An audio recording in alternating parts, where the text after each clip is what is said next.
नमस्कार दोस्तों। कहानियों की श्रृंखला में आज सुनेंगे मन्नू भंडारी जी की कहानी दो कलाकार। लेकिन उससे पहले मेरा आपसे विनम्र अनुरोध है कि अगर मेरे द्वारा सुनाई हुई कहानियाँ आपको अच्छी लगती हैं तो मेरे चैनल को सब्सक्राइब ज़रूर करें, लाइक करें और अपने दोस्तों और परिचितों में शेयर भी करें। बेल आइकन दबाना बिल्कुल भी ना भूलें। आज सुनिए दो कलाकार। ए रूनी, उठ। और चादर खींचकर चित्रा ने सोती हुई अरुणा को झकझोर कर उठा दिया।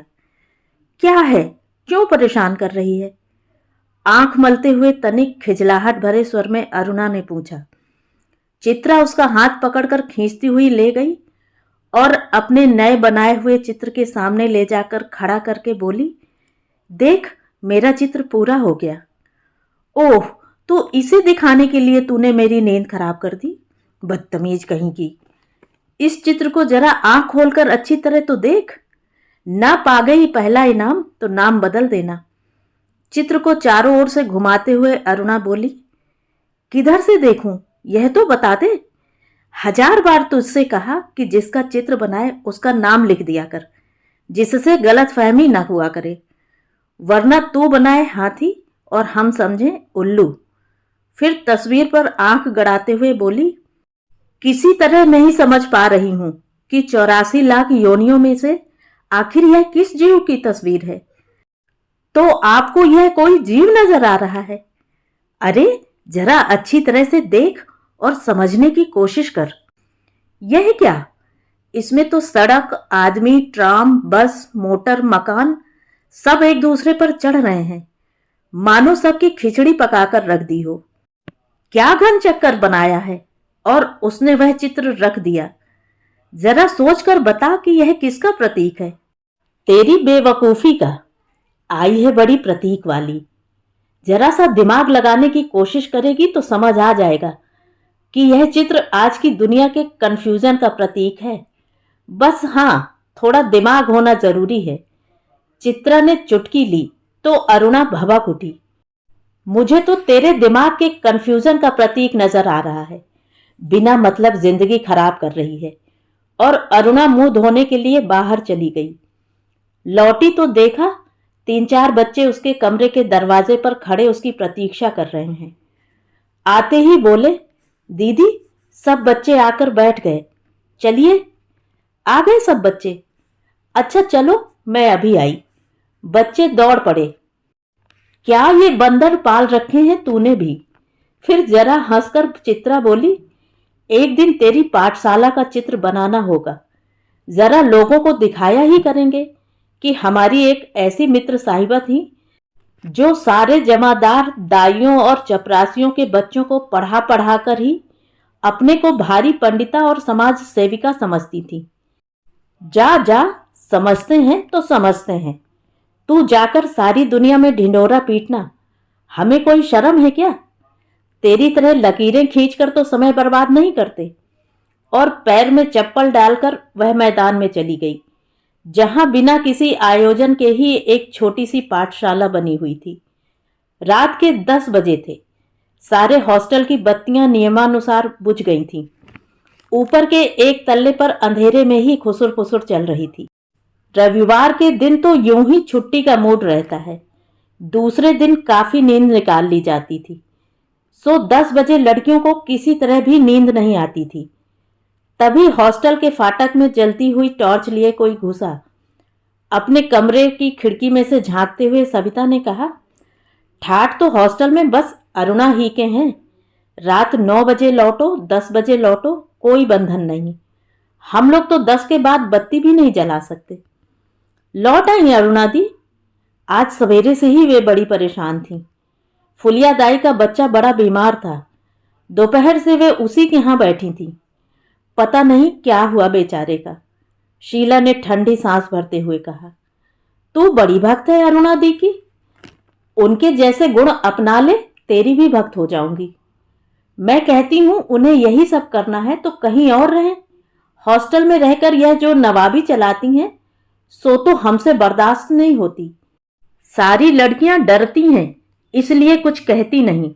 पर प्रिंसिपल और वार्डन तक रोब खाती हैं इनका, तभी तो सब प्रकार की छूट दे रखी है। तू भी जिस दिन हाड़ तोड़कर दूसरों के लिए यूं परिश्रम करने लग जाएगी ना, उस दिन तेरा भी सब रोब खाने लगेंगे। पर तुम्हें तो सजने संवरने से ही फुर्सत नहीं मिलती, दूसरों के लिए क्या खाक काम करोगी। अच्छा अच्छा चल, अपना लेक्चर अपने पास रख। अरुणा अपने कमरे में घुसी तो बहुत ही धीरे से, जिससे चित्रा की नींद ना खराब हो। पर चित्रा जाग ही रही थी। दोपहर से अरुणा बिना खाए पिए बाहर थी। उसे नींद कैसे आती भला। मेस से उसका खाना लाकर उसे मेज पर ढक कर रख दिया था। अरुणा के आते ही वह उठ बैठी और पूछा, बड़ी देर लग गई, क्या हुआ रूनी। वह बच्चा नहीं बचा चित्रा, किसी तरह उसे नहीं बचा सके। उसका स्वर किसी गहरे दुख में डूब गया। चित्रा ने माचिस लेकर लैंप जलाया और स्टोव जलाने लगी खाना गर्म करने के लिए। तभी अरुणा ने कहा, रहने दे चित्रा, मैं खाऊंगी नहीं, मुझे जरा भी भूख नहीं है। और उसकी आंखें फिर छलछला आईं। बहुत ही स्नेह से अरुणा की पीठ थपथपाते हुए चित्रा ने कहा, जो होना था सो हो गया, अब भूखे रहने से क्या होगा, थोड़ा बहुत खा ले।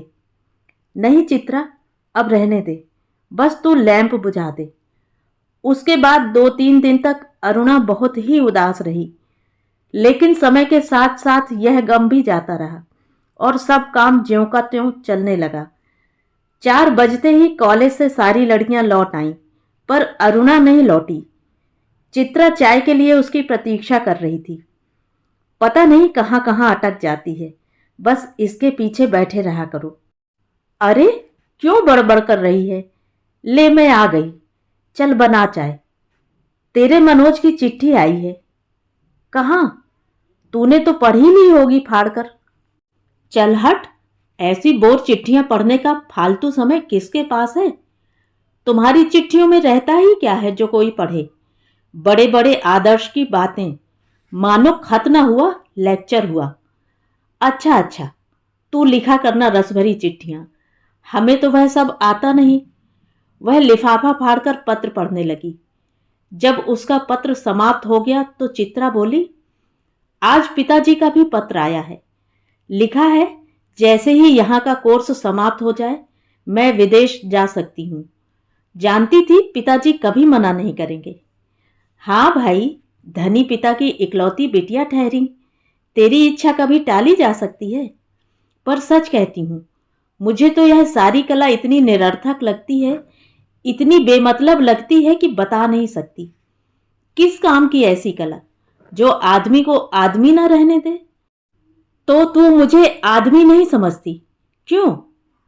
तुझे दुनिया से कोई मतलब नहीं, दूसरों से कोई मतलब नहीं, बस 24 घंटे अपने रंग और तूलियों में डूबी रहती है।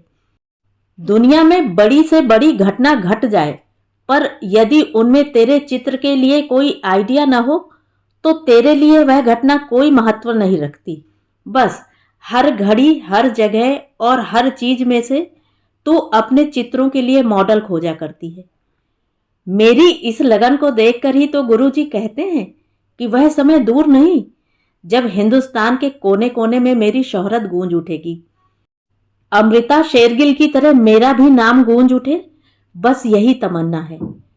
कागज पर इन निर्जीव चित्रों को बनाने की बजाय 2-4 की जिंदगी क्यों नहीं बना देती? तेरे पास सामर्थ्य है, साधन है, वह काम तो तेरे और मनोज के लिए छोड़ दिया है। तुम दोनों ब्याह कर लो और फिर जल्दी से सारी दुनिया का कल्याण करने के लिए झंडा लेकर निकल पड़ना। और चित्रा हंस पड़ी, फिर बोली, अच्छा यह बता कि तेरे यह सब करने से ही क्या हो जाएगा? तूने अपनी अनोखी पाठशाला में 10-20 बच्चे पढ़ा दिए तो क्या निरक्षरता मिट जाएगी? या झोपड़ी में 10-20 औरतों को हुनर सिखाकर कुछ कमाने लायक बना दिया तो उससे गरीबी मिट जाएगी? अरे यह सब काम एक के किए होते नहीं। जब तक समाज का सारा ढांचा नहीं बदलता तब तक कुछ होने का नहीं, और ढांचा ही बदल गया तो तेरे मेरे कुछ करने की जरूरत नहीं, सब अपने आप ही हो जाएगा। फिर दोनों में कला और जीवन को लेकर लंबी लंबी बहसें होती और चित्रा अंत में कान पर हाथ धरकर उठ जाती। अच्छा अच्छा, बंद कर यह लेक्चरबाजी, बोर कहीं की। यह पिछले 5 वर्षों से इसी प्रकार चल रहा था। हर 10-20 दिन के बाद दोनों में अपने अपने उद्देश्यों को लेकर, अपनी अपनी दिनचर्या को लेकर एक गर्मा गर्म बहस हो ही जाती, पर ना वह उसकी बात का लोहा मानती थी, ना वह उसकी बात की कायल होती थी। 3 दिन से मूसलाधार वर्षा हो रही थी। रोज अखबारों में बाढ़ की खबरें आती थी। बाढ़ पीड़ितों की दशा बिगड़ती जा रही थी और वर्षा थी कि थमने का नाम ही नहीं लेती थी। अरुणा सारे दिन चंदा इकट्ठा करने में व्यस्त रहती। एक दिन आखिर चित्रा ने कह ही दिया, तेरे इम्तिहान सर पर आ रहे हैं, कुछ पढ़ती लिखती तू है कि नहीं? सारे दिन बस भटकती रहती है। फेल हो गई तो तेरे ससुर क्या सोचेंगे कि इतना पैसा बेकार ही पानी में बहाया। आज शाम को एक स्वयं सेवकों का दल जा रहा है। प्रिंसिपल से अनुमति ले ली, मैं भी उनके साथ जा रही हूं। चित्रा की बात को बिना सुने उसने कहा। शाम को अरुणा चली गई। 15 दिन बाद वह लौटी तो उसकी हालत काफी खस्ता हो रही थी। सूरत ऐसी निकल आई थी मानो 6 महीने से बीमार हो। चित्रा उस समय अपने गुरुदेव के पास गई हुई थी। अरुणा नहा धोकर खा पीकर लेटने लगी, तभी उसकी नजर चित्रा के नए चित्रों की ओर गई। 3 चित्र बने रखे थे, तीनों बाढ़ के चित्र थे। जो दृश्य वह अपनी आंखों से देखकर आ रही थी, वैसे ही दृश्य यहां भी अंकित थे। उसका मन जाने कैसा कैसा हो आया। वहां लोगों के जीने के लाले पड़ रहे हैं और उसमें भी इसे चित्रकारी ही सूझती है। और ना जाने कितनी बातें सोचते सोचते वह सो गई। शाम को चित्रा अरुणा को देखकर बड़ी प्रसन्न हुई। गनीमत है कि तू लौट आई। मैं तो सोच रही थी कि कहीं तू बाढ़ पीड़ितों की सेवा करती ही रह जाए और मैं जाने से पहले तुझसे मिल भी ना पाऊं। क्यों, तेरा जाना तय हो गया? हाँ, अगले बुध को मैं घर जाऊंगी और बस 1 सप्ताह बाद हिंदुस्तान की सीमा से बाहर पहुंच जाऊंगी। उल्लास उसके स्वर में छलका पड़ रहा था। सच कह रही है? तू चली जाएगी चित्रा? 6 साल से तेरे साथ रहते रहते यह बात ही मैं तो भूल गई कि हमको अलग भी होना पड़ेगा। तू चली जाएगी तो मैं कैसे रहूंगी? अरे 2 महीने बाद शादी कर लेगी, फिर याद भी न रहेगा कि कौन कमबख्त थी चित्रा। बड़ी लालसा थी तेरी शादी में आने की, पर अब तो आ नहीं सकूंगी। अच्छी तरह शादी करना, दोनों मिलकर सारे समाज का और सारे संसार का कल्याण करना। पर अरुणा के कानों में उसकी कोई भी बात नहीं पड़ रही थी। चित्रा के साथ बिताए हुए पिछले 6 सालों के चित्र उसकी आंखों के सामने घूम रहे थे और वह उन्हीं में खोई बैठी रही। क्या सोचने लगी रूनी? मनोज की याद आ गई क्या? चल हट, हर समय का मजाक अच्छा नहीं लगता। उस दिन रात में भी अरुणा अपने और चित्रा के बारे में ही सोचती रही। दोनों के आचार विचार, रहन सहन, रुचि आदि में जमीन आसमान का अंतर था। फिर भी कितना स्नेह था दोनों में। सारा हॉस्टल उनकी मित्रता को ईर्ष्या की नजर से देखता था। जब उसके बीए के इम्तिहान थे तो चित्रा कितना ख्याल रखती थी उसका। वह अक्सर चित्रा को डांट दिया करती थी, पर कभी उसने बुरा नहीं माना। यही चित्रा अब चली जाएगी, बहुत बहुत दूर। ये 2 महीने भी कैसे निकालेगी? और यही सब सोचते सोचते उसे नींद आ गई। आज चित्रा को जाना था। हॉस्टल से उसे बड़ी शानदार विदाई मिली थी। अरुणा सवेरे से ही उसका सारा सामान ठीक कर रही थी। एक एक करके चित्रा सबसे मिलाई, बस गुरुजी के घर की तरफ चल पड़ी।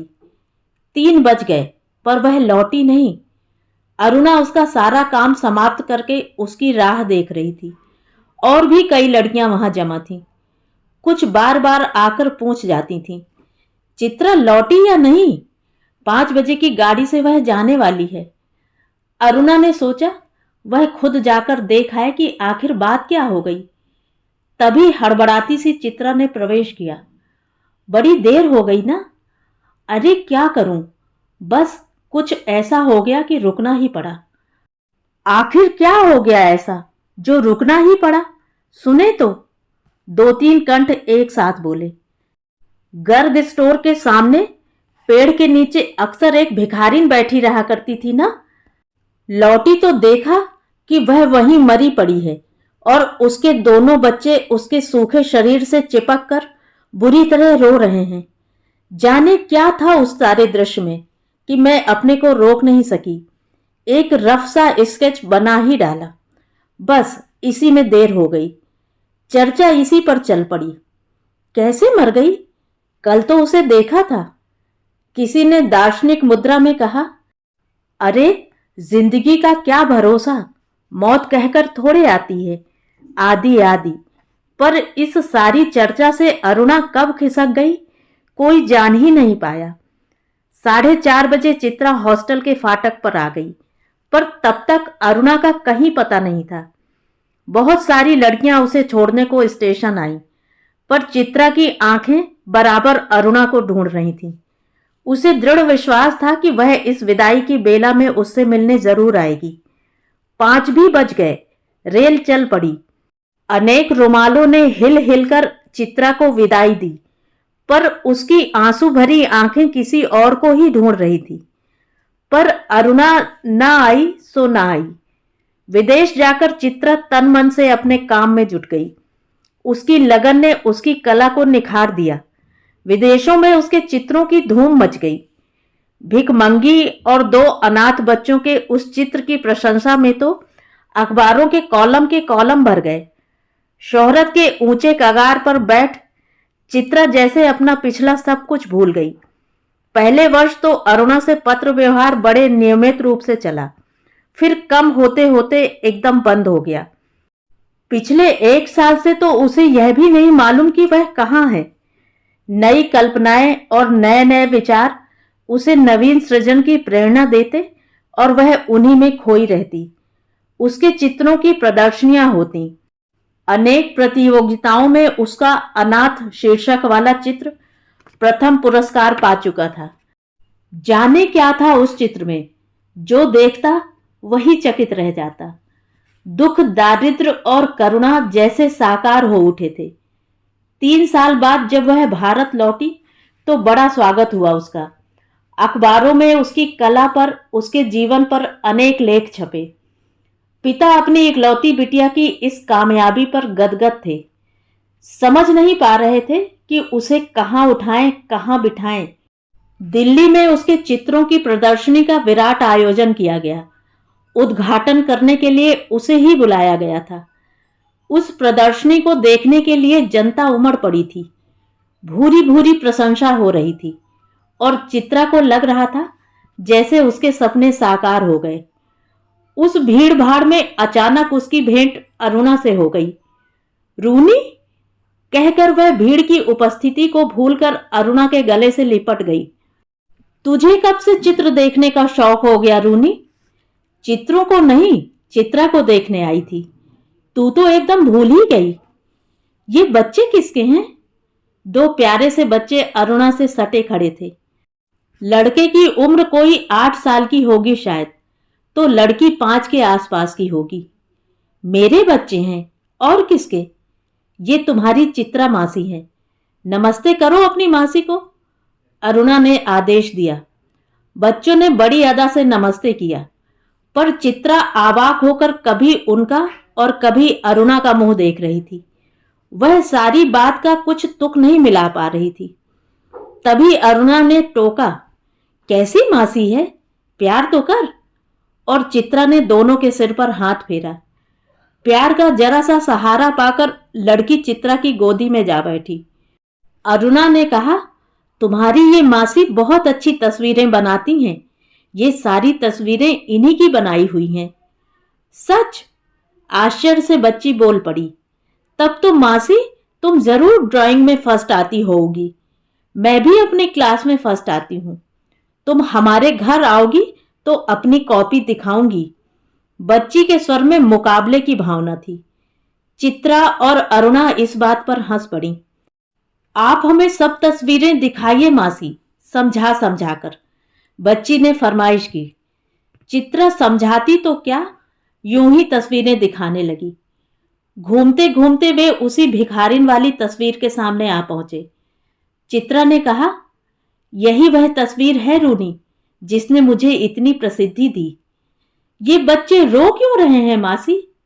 तस्वीर को ध्यान से देखकर बालिका ने कहा, इनकी मां मर गई, देखती नहीं मरी पड़ी है, इतना ही नहीं समझती। बालक ने मौका पाते ही अपने बड़प्पन की छाप लगाई। ये सचमुच के बच्चे थे मासी। बालिका का स्वर करुण से करुणतर होता जा रहा था। और क्या, सचमुच के बच्चों को देखकर ही तो बनाई थी यह तस्वीर। हाय राम, इनकी मां मर गई तो फिर इन बच्चों का क्या हुआ? बालक ने पूछा। मासी, हमें ऐसी तस्वीर नहीं, अच्छी अच्छी तस्वीरें दिखाओ। राजा रानी की, परियों की। उस तस्वीर को और अधिक देर तक देखना बच्ची के लिए असह्य हो उठा था।